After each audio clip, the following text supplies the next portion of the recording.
ठाणे महानगरपालिकेच्या वतीनं 5 ते 7 डिसेंबर या दरम्यान 30वा संगीतभूषण पंडित राम मराठे स्मृती समारोह रंगणार आहे। सायंकाळी 7 वाजता या महोत्सवाची सुरुवात होणार असून रसिकांना शास्त्रीय गायनाबरोबरच कथ्थक नृत्य, संगीत नाटकाची मेजवानी मिळणार आहे। राम गणेश गडकरी रंगायतन येथे हा महोत्सव सुरू राहणार असून विनामूल्य असलेल्या या कार्यक्रमाचा आस्वाद रसिकांनी घ्यावा असं आवाहन महापालिकेचे अतिरिक्त आयुक्त संदीप माळवी यांनी एका पत्रकार परिषदेत केलं आहे।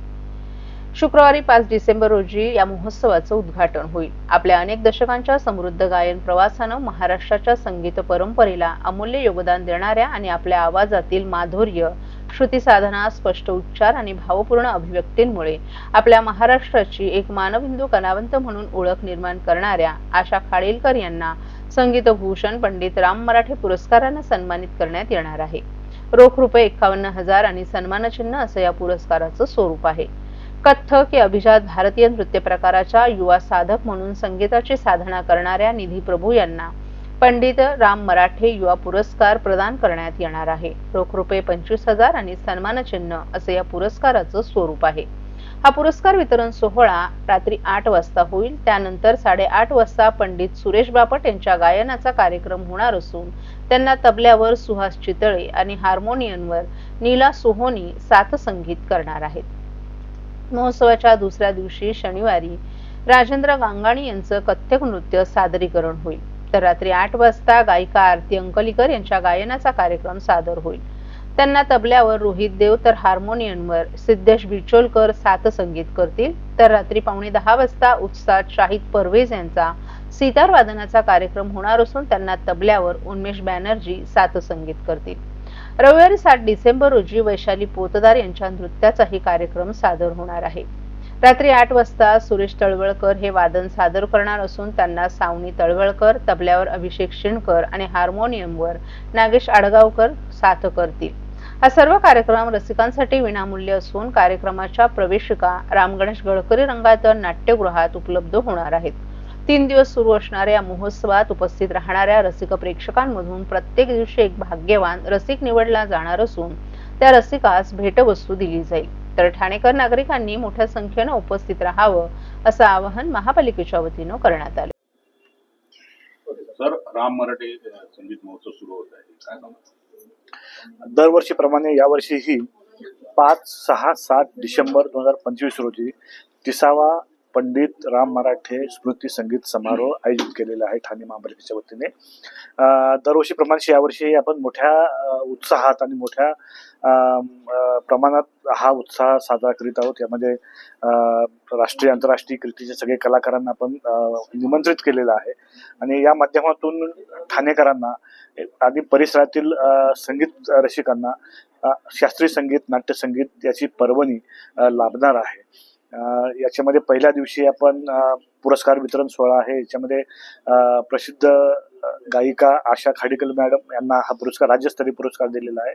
त्याचप्रमाणे युवा पुरस्कारामध्ये ठाण्याच्या कथ्थक डान्सर निधी प्रभू यांना हा पुरस्कार दिलेला आहे। पहिल्या दिवशी पंडित सुरेश बापट यांचं प्रसिद्ध गायक, शास्त्रीय गायक पंडित सुरेश बापट यांचं गायन आहे। दुसऱ्या दिवशी आंतरराष्ट्रीय कीर्तीचे कथ्थक गायक पंडित राजेंद्र गांगाणी जे आहेत कथ्थक डान्स नर्तक।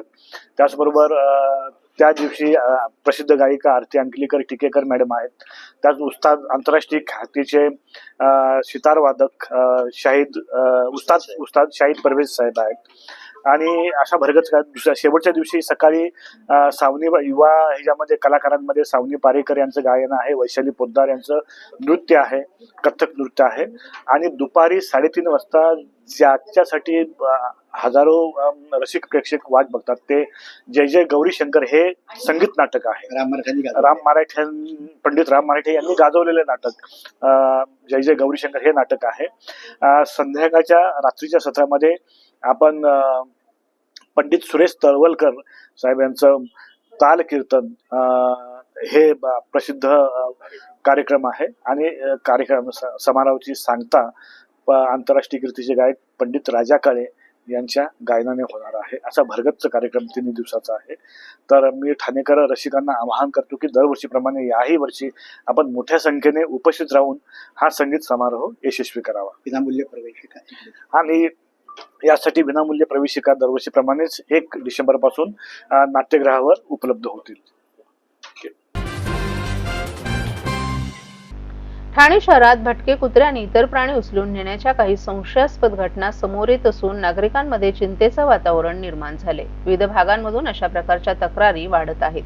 काही प्रायव्हेट संस्था अँब्युलन्स घेऊन परिसरात येतात आणि भटके कुत्रे घेऊन जातात. स्थानिकांनी पाठपुरावा केला तरी हे प्राणी परत आणले जात नाहीत किंवा त्यांचा ठाव ठिकाणा लागत नाही असा आरोप नागरिकांनी केलाय. या घटनांमध्ये ऑर्गन ट्रान्सफर रॅकेट कार्यरत असल्याची शक्यता खासदार नरेश मस्के यांनी व्यक्त केली आहे. प्राण्यांना उचलून नेणं, त्यांचे गायब होणे आणि नागरिकांना येणारे धमकीचे फोन हे गंभीर स्वरूपाचं असल्याचं त्यांनी सांगितलं. काही डॉक्टर आणि प्रायव्हेट टोळ्या यात सहभागी असण्याचाही संशय आहे. काही ठिकाणी बिहारी टोळी कार्यरत असल्याचंही त्यांनी सांगितलं. काही महिलांचाही यात सहभाग असल्याचं दिसून येतं. या सर्व प्रकरणाची सखोल चौकशी करण्यासाठी मस्के यांनी ठाणे महानगरपालिकेच्या आरोग्य विभागाकडे औपचारिक मागणी केली आहे. त्यांनी देवनार येथील काही संशयास्पद ठिकाणांचे पत्तेही प्रशासनाला दिले आहेत. योग्य तपास न झाल्यास पोलिसांमध्ये तक्रार दाखल केला जाईल असा इशाराही मस्के यांनी दिलाय. या ठाणे शहरामध्ये काही प्रायव्हेट हॉस्पिटल्स आहेत, देवनार वगैरे सारख्या ठिकाणची माझ्या कानावर काही गोष्टी आलेल्या आहेत. काही नागरिकांनी माझ्यावर तक्रारी केलेल्या आहेत की ते श्वान असतील, भटके कुत्रे असतील, ते लोक उचलले जातात, ॲम्ब्युलन्स आणून घेऊन दिले जातात. त्याच्यामध्ये महानगरपालिकेचा काही संबंध नसतो. काही कुत्रे जे भटके प्राणी आहेत ते जर त्या ठिकाणच्या लोकांनी जर 10 वेळा फोन केले तर 7-8 दिवसांनी आणले जातात किंवा आणले जात नाहीत. त्यामुळे एक संशयाचं वातावरण तयार केलेलं आहे. जी लोक काही बिहारी तरुण तरुणी यामध्ये आहेत आणि त्या ठिकाणी ऑर्गन ट्रान्सफर जो प्राण्यांमध्ये असतं असा एक संशय निर्माण होतोय. कित्येक कुत्रे गायब केले जात आहेत, परत आणले जात नाहीयेत. लोकांच्या तक्रारी येतात. सिपींकडे सुद्धा ही तक्रार मी करणार आहे. ही जी काही टोळी कार्यरत झालेली दिसते यावर महापालिकेच्या आरोग्य विभागाने लक्ष द्यावं, ही आज मी त्यांच्याकडे मागणी केलेली आहे. Thank you sir. सर्व नागरिकांना आवाहन करण्यात येत आहे की सध्या डासांमार्फत पसरणाऱ्या डेंग्यू या आजाराचा प्रसार रोखण्यासाठी प्रत्येकाने पुढील प्रमाणे कार्यवाही करावी. डेंग्यू आजार एडिस इजिप्ती हा डास चावल्याने होतो. या डासांची पैदास साचलेल्या किंवा साचवलेल्या स्वच्छ पाण्यामध्ये होते. 8 दिवसांपेक्षा जास्त दिवस पाणी उघडे व साचून राहिल्यास त्यात डास अंडी घालतात. अंड्यांच्या अळ्या तयार होऊन पुढे डास तयार होतात. यासाठी आपल्या घरातील पाणी साठे उदाहरणार्थ बॅरल्स, पिंपे, टाक्या, हौद, रांजणे इत्यादी दर आठवड्याला रिकामे करून घासून पुसून कोरडे करून पुन्हा भरावे. 1 दिवस कोरडा दिवस म्हणून पाळावा. पाणी साठ्यांना घट्ट झाकणे बसवावीत किंवा जुनी साडी, चादर, धोतर यांनी बांधून झाकून ठेवावीत, म्हणजे डास त्यात जाऊन अंडी घालणार नाहीत. घराच्या गच्चीवर, आजूबाजूला, अंगणात कोठेही पाणी साचू देऊ नये. भंगार सामान उघड्यावर टाकू नये. उदाहरणार्थ टायर्स, प्लास्टिक सामान, कुंड्या, टाकाऊ वस्तू इत्यादी. अशा सामानात पावसाचे पाणी साठून त्यात डेंग्यूच्या डासांची पैदास होते. घरातील कूलर्स, फ्रीजच्या पाठीमागील ट्रे हे देखील वेळोवेळी कोरडे करावेत. लक्षात ठेवा, नुसत्या फवारणीने डास घनता कमी होत नाही, तर त्यासाठी डास पैदास ठिकाणे नष्ट करणे ही आपल्या सर्वांची जबाबदारी आहे. कोणताही ताप अंगावर न काढता जवळच्या शासकीय रुग्णालयात मोफत औषधोपचार घ्या. अशा प्रकारे नागरिकांनी सहकार्य केल्यास डेंग्यूचा प्रसार रोखणे सहज शक्य आहे.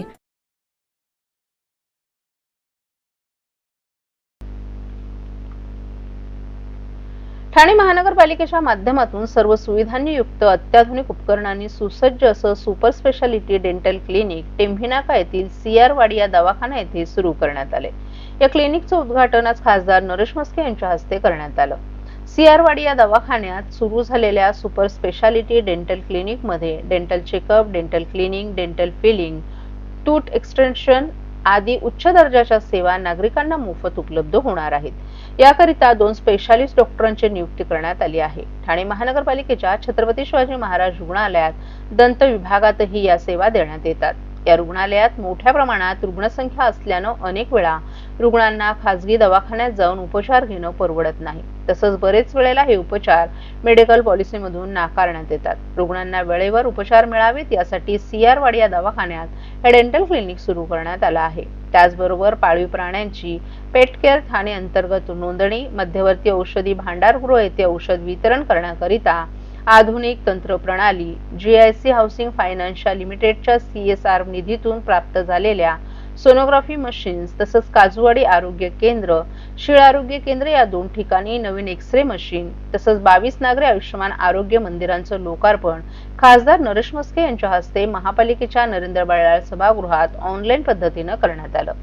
पशुवैद्यकीय विभागामार्फत कुत्रे आणि मांजरी आदी पाळीव प्राण्यांची नोंदणी पेट केअर ठाणे सॉफ्टवेअरच्या माध्यमातून करण्यात येत आहे. यामुळे लसीकरण, आरोग्य नोंदी आणि मालकांची माहिती डिजिटल स्वरूपात एकत्रित राखता येणार आहे. मध्यवर्ती आरोग्य औषधी भांडारगृहातून सर्व औषध केंद्र, प्रसूतीगृह आणि छत्रपती शिवाजी महाराज रुग्णालय येथे औषधांचे नियमित आणि वेळेवर वितरण करण्यासाठी आधुनिक सप्लाय चेन व्यवस्थेचा अवलंब करण्यात आलाय. त्यामुळे औषधांचा तुटवडा, औषधांची कालबाह्यता, तारीख आदी बाबी टाळण्यास मदत होईल.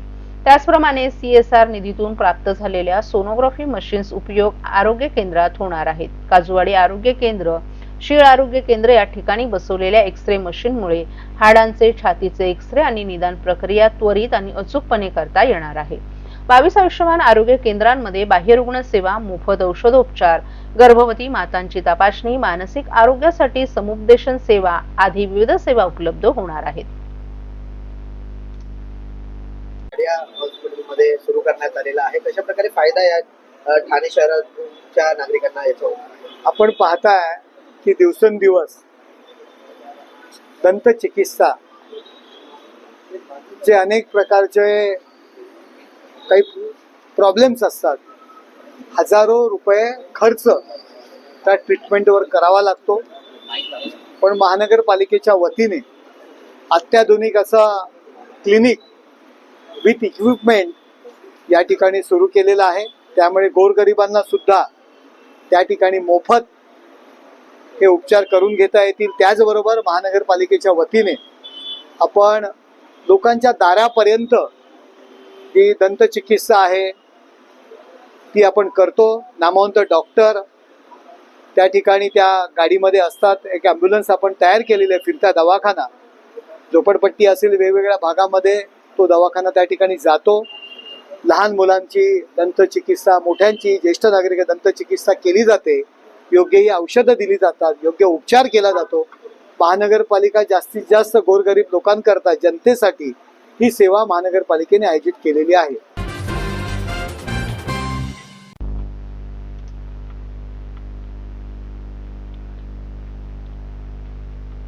भिवंडी जवळील खारबाव येथे सुरू असलेल्या इमारत बांधकामांमध्ये घरे आणि गाळे विकत घेण्यासाठी सुमारे 3000 नागरिकांनी संबंधित विकासकाकडे 80%हून अधिक रक्कम दिली. मात्र गेल्या 15 वर्षात विकासक घर देण्यात असमर्थ ठरला असून तब्बल 100 कोटींचा घोटाळा उघडकीस आलाय.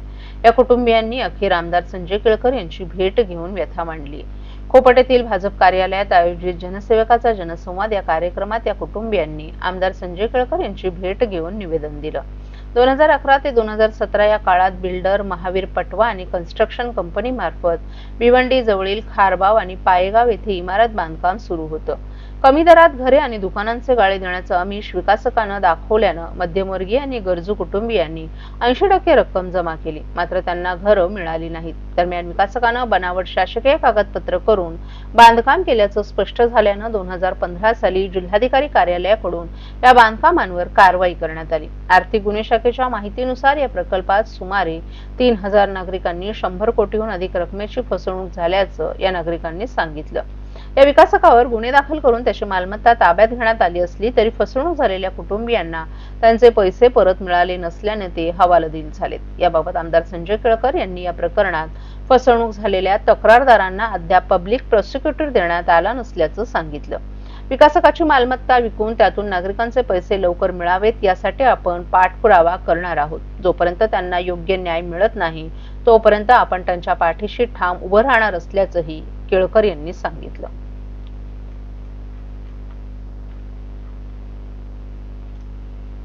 विविध लोकांनी समस्या मांडल्या त्याच्याबद्दल थोडक्यात माहिती. बऱ्याच समस्या घेऊन लोक आले होते. गॅस कनेक्शनपासून ते पाण्याची व्यवस्था BSUP धर्मवीरनगरमध्ये झाली पाहिजे त्याच्यापासून ते निरनिराळ्या इमारती दुरुस्ती, पण सर्वात महत्त्वाचं म्हणजे फसवणुकीच्या केसेस जास्ती आल्या आणि त्याच्यामध्ये एक ज्यांनी पैसे बाय चेक दिलेले होते तर त्याला 5 वर्ष झाली रखडलं होतं. जवळजवळ 6 लाख रुपयाची त्याने चेक दिले होते आणि ते परत मिळाले नव्हते त्याला. आपण संबंधित ज्यांना दिला होता चेक त्यांच्याशी संपर्क केला आणि 2 तासामध्ये त्यांनी 6 लाखाचा चेक जो आहे तो आमच्या समोरच त्याला दिला. काही वेळेला कसं असतं की आपण योग्य पद्धतीने ते जर हँडल केलं तर त्यांना न्याय पण मिळतो, पण हे फसवाफसवीचे प्रकार जे आहेत ते वाढत चाललेले आहेत. लोकमान्य नगर आणि त्या सगळ्या भागामध्ये अनधिकृतपणे जे लॉजिंगचा व्यवसाय चालतो, रिकाम्या खोल्या ज्या आहेत तिथे लॉजिंग चालतं, तर त्याचंही त्या ठिकाणी आज त्यांनी निवेदन आणलं होतं. काही सोसायट्यांच्या बाबतीमध्ये देखील त्यांच्या हद्दीमध्ये अनधिकृत बांधकाम केलेली निवेदनं आणली होती. मुख्य म्हणजे महात्मा फुले मार्केट जे आहे हे फार जुनं मार्केट आहे, 50 वर्ष जुनं आहे, परंतु त्यांना रोजच्या रोजच पावती फाडली जाते. काहींना फाडली जाते, काहींना नाही फाडली जात. त्याच्यामध्ये काही अधिकृत पावती देतात, काही नाही देत, अशा प्रकारच्या तक्रारी होत्या आणि मला वाटते परस्परच त्यांच्याकडनं पैसे वसूल करायचं आहे. कारण ही जी काही 450-500 लोकं आहेत ही पहिल्यापासून आहेत, आता 2री-3री पिढी त्यांची चालू आहे आणि त्याच्यामुळे त्यांना 6 महिने किंवा वर्षभराचे एकदम त्यांनी भाडेपट्टी त्यांच्याकडनं घ्यावी अशा प्रकारचं पण आहे. त्याच्यासंबंधी देखील आपण मिटिंग घेणार आहोत. पण त्याच्यामुळे लोकोपयोगी दैनंदिन त्यांना ज्या अडचणी आहेत त्या अडचणी घेऊन जास्तीत जास्त लोक वैयक्तिक आणि समूह या ठिकाणी आज आले.